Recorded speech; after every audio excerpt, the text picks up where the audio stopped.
एक दिन गौतम बुद्ध और उनके शिष्य एक नदी के किनारे बैठे थे। शिष्य ने पूछा, गुरु, इस नदी की तरह जीवन कैसे बहता है? बुद्ध ने मुस्कुराते हुए कहा, इस नदी को ध्यान से देखो। शिष्य ने देखा कि नदी शांत थी, लेकिन अचानक उसमें एक बड़ा भंवर आने लगा। शिष्य घबरा गया और सोचने लगा कि क्या वह भंवर नदी को खत्म कर देगा। तभी बुद्ध बोले, क्या तुमने देखा? भंवर आया और चला गया, लेकिन नदी फिर से शांत हो गई। जीवन भी ऐसा ही है, तूफान आते हैं, लेकिन हमें शांत रहना है।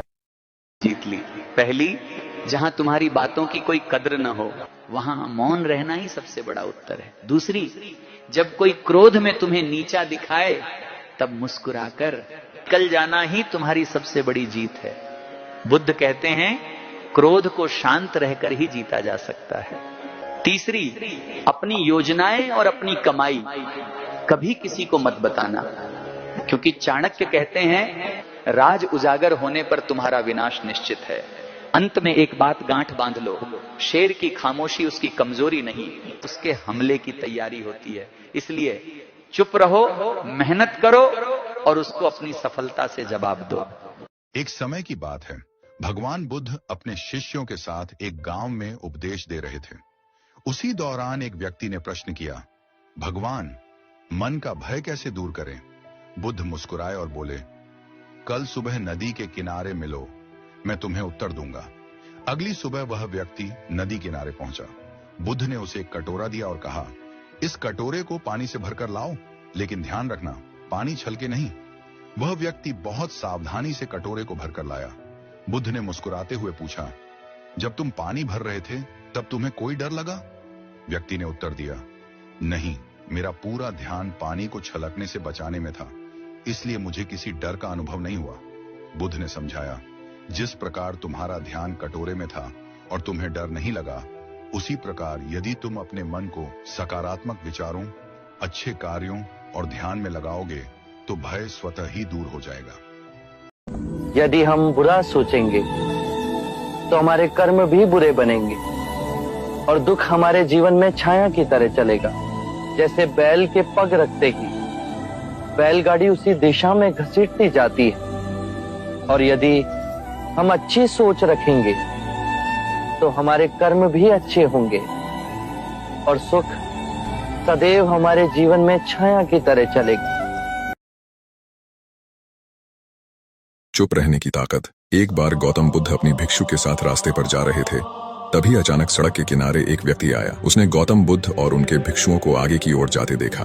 तभी वह जोर जोर से हंसने लगा। यह देखकर महात्मा बुद्ध और उनके भिक्षु वहीं ठहर गए। फिर व्यक्ति उनके पास गया और वह गौतम बुद्ध और भिक्षुओं को बुरा भला बोलने लगा। उनके वस्त्रों और उनके ज्ञानों का मजाक उड़ाने लगा। यह देखकर महात्मा बुद्ध के भिक्षु बहुत नाराज हुए, मगर बुद्ध काफी मौन और खुश थे। ये देखकर उनके भिक्षुओं को और क्रोध आ गया। उन्होंने पूछा कि आप उसे जवाब क्यों नहीं दे रहे हो? लेकिन इसके बाद भी बुद्ध ने कुछ नहीं कहा। उनके चेहरे पर मुस्कान थी। तभी एक भिक्षु बुद्ध को छोड़कर जाने लगा। उसने कहा कि राह चलते कोई भी हमारी मजाक उड़ाता है और आप उसे कुछ भी नहीं कहते। ये सुनने के बाद बुद्ध हंसकर बोले, अगर आपको कोई तोहफा दे और तुम उसे ना लो तो वह तोहफा किसका हुआ? तो भिक्षु बोला, जो व्यक्ति वो तोहफा लाया उसी का। बुद्ध बोले, ठीक उसी प्रकार वो मनुष्य हमें बुरा बोल रहा था, मैंने उसे स्वीकार नहीं किया, तो बताओ वह बुरी बातें किसके लिए हुई? भिक्षु बोला, उसी व्यक्ति के लिए। किसी भी बात पर सहजता से विश्वास मत करना, चाहे वो मेरे ही कहे हुए वचन ही क्यों ना हो, जब तक वो तुम्हारे विवेक और तुम्हारी व्यवहारिक बुद्धि से मेल ना खाएं। गौतम बुद्ध का एक शिष्य बार बार शिकायत करता, मेरी कोई मदद नहीं करता, कोई मेरे डाउट्स क्लियर नहीं करता। गौतम बुद्ध मुस्कुराए और बोले, अप्रदीपो भव, स्वयं अपना दीपक बनो। उन्होंने समझाया, जिस तरह कीचड़ में कमल खिलता है, वैसे ही इंसान को अपनी ताकत भीतर खोजनी पड़ती है। यही आत्मनिर्भरता है। मन की क्लैरिटी तुम्हें कोई और नहीं दे सकता। अगर तुम हमेशा दूसरों पर निर्भर रहोगे तो बस एवरेज रह जाओगे, लेकिन अगर तुम खुद पर भरोसा रखोगे, गिरते उठते आगे बढ़ते रहोगे, तो एक दिन जरूर सफल बनोगे। याद रखो, भीड़ आपको डायरेक्शन नहीं देती, बल्कि आपको कंफ्यूज करती है और फॉलो करना सिखाती है। इसलिए भीड़ की नकल मत करो, अपनी यूनिक स्किल्स बनाओ। लोग आज हंसेंगे, लेकिन कल वही तुम्हारी बातें करेंगे। इसलिए अपना उद्देश्य खुद चुनो और पूरी ऊर्जा इसमें लगा दो। याद रखो, कोई प्रयास खाली नहीं जाता। जितना अधिक झुकोगे उतना ही धोखा खाओगे। मेरी ये 4 बातें ध्यान से सुनो। नंबर 1, दुनिया में जितना अच्छा करोगे उतना ही लोग तुम्हारा फायदा उठाएंगे, इसलिए हर किसी पे भरोसा मत करो। नंबर 2, नेक दिल बनो लेकिन बेवकूफ नहीं। अच्छाई वहीं दिखाओ जहां उसकी कदर हो। नंबर 3, जो तुम्हें बार बार तोड़ता है उसे सुधारने की कोशिश मत करो, बस उससे दूर रहो। नंबर 4, चाणक्य कहते हैं जो जरूरत से ज्यादा झुकता है वो टूट जाता है। एक दिन भगवान बुद्ध अपने शिष्यों के साथ बैठे थे। तभी एक शिष्य ने हाथ जोड़कर पूछा, भगवान, जीवन में कब और कहां हमें चुप रहना चाहिए? भगवान बुद्ध मुस्कुराए और बोले, हे भिक्षु, चुप रहना भी एक कला है। हर जगह बोलना बुद्धिमानी नहीं होती। जहां शब्द अनर्थ कर सकते हैं वहां मौन ही सबसे बड़ा रक्षक है। मैं तुम्हें बताता हूं किन अवसरों पर मौन रहना चाहिए। पहला, जब क्रोध आए, जब मन क्रोध से भर जाए, वाणी कड़वी होने लगे, उस समय कुछ न बोलो, क्योंकि गुस्से में निकला हर शब्द तीर बनकर दिल को घायल कर देता है। बुद्ध कहते हैं क्रोध के समय मौन रहो, वही सबसे बड़ी जीत है। दूसरा, अज्ञानी के सामने, जहां सामने वाला तर्क सुनने को तैयार न हो, जहां बुद्धि के बदले अहंकार बोलता हो, वहां चुप रहना ही अच्छा है।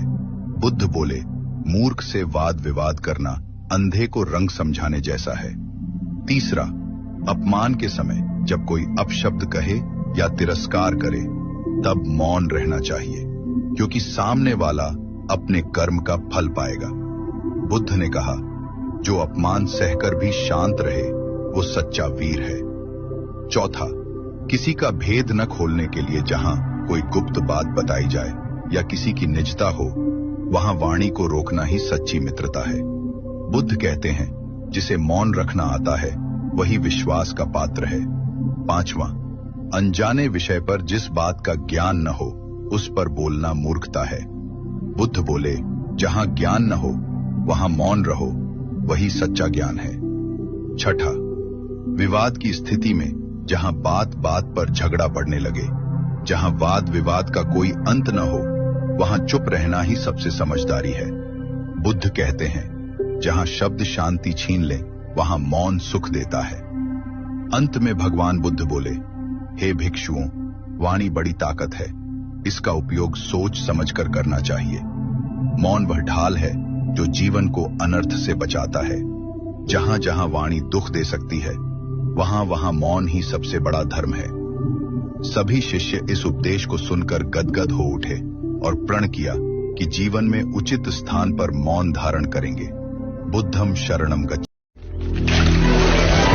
बाहरी दुनिया, जो आदमी लोगों की बसी बसाई गृहस्थियों को उजाड़ रहा है, लोग उसी की जय जयकार कर रहे हैं। मेरे पति को भिक्षु बना दिया। तुम पाखंडी हो। तुम्हारे भिक्षु चमत्कार दिखा के युवाओं को फंसाते हैं और उन्हें भिक्षु बनाते हैं। अरे तुम्हारे जैसे ढोंगी को तो ऐसा दंड मिलना चाहिए। तुम करुणा का पाठ सिखाते हो ना सबको, लेकिन तुमने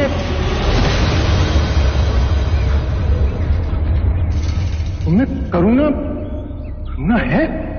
मित्र,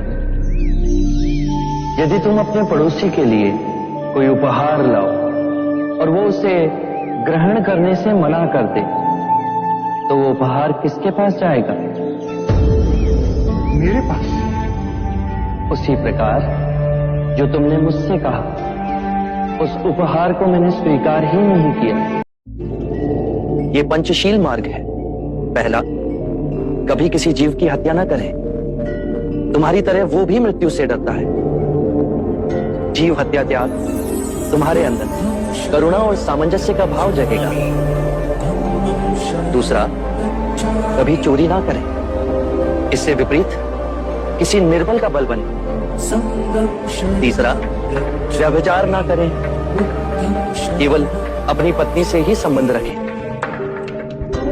चौथा, कभी असत्य ना बोले, ऐसे वचन ना बोले जो सत्य को तोड़ते मरोड़ते हों। पांचवा, किसी भी नशीले पदार्थ का सेवन ना करें। अगर इंसान का मन उसके वश में आ गया तो समझो उसने अपने जीवन में हर लक्ष्य को प्राप्त कर लिया। लेकिन जिसका मन उसके काबू में नहीं आ पाता, वह व्यक्ति पूरे जीवन में भटकता रहता है। गौतम बुद्ध कहते हैं, अगर अपने मन को अपने वश में करना है तो पहली चीज तो आपको अपने मन में बार बार अपने लक्ष्य का चिंतन करना है। जो व्यक्ति अपने लक्ष्य के बारे में अपने मन में सतत चिंतन करता है, ऐसा व्यक्ति आम व्यक्ति के मुकाबले में सबसे कम समय में अपने लक्ष्य को प्राप्त कर लेता है, जिसका सिर्फ एक ही कारण है, वह है उस व्यक्ति का चिंतन। जैसा हम हमारे मन को बताते हैं, उसके अनुसार ही हमारा मन कार्य करता है।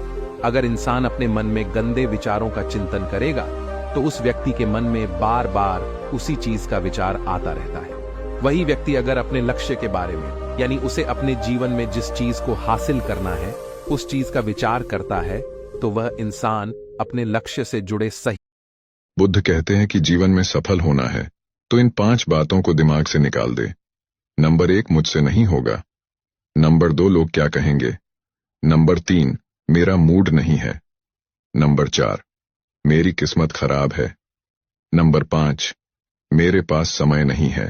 स्वयं पर विजय प्राप्त करना असंख्य युद्धों पर विजय प्राप्त करने से कहीं अधिक है, और वो विजय सिर्फ तुम्हारी है, उसे तुमसे